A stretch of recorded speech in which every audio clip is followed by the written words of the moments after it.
This was our first game that we were doing kind of as the leaders of the games. You know, Mark Trammell was the kind of leader of the Smash TV team, and Eugene was kind of the leader of the High Impact team, along with John Newcomer.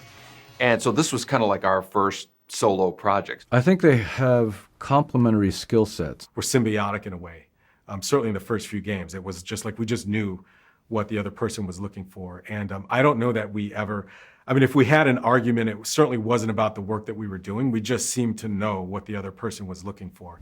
They worked well because they trusted each other's talents enough to say, okay, yeah, you know what you're talking about. Ed took care of all the programming. John took care of all the art. They just had this unsaid, hey, you know, it'd be fun. Yeah, that's awesome. Let's do it. Working with Ed, one of his great strengths were just his focus, I think, and his ability to just grind and get things done.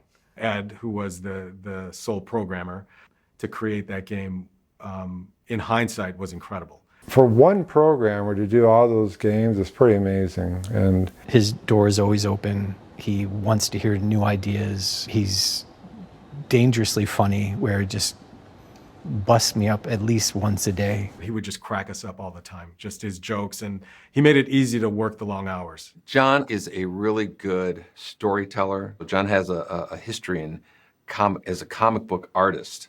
So I think that probably contributed to his ability to tell a compact story.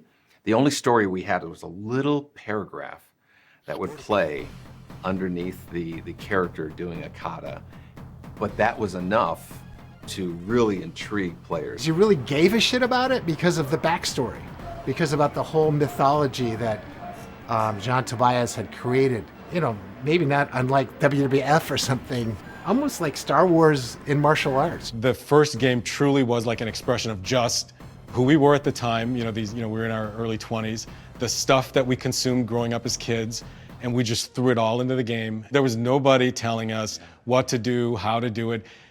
I think it was a great partnership, and I think, you know, what can you say? Success beyond belief.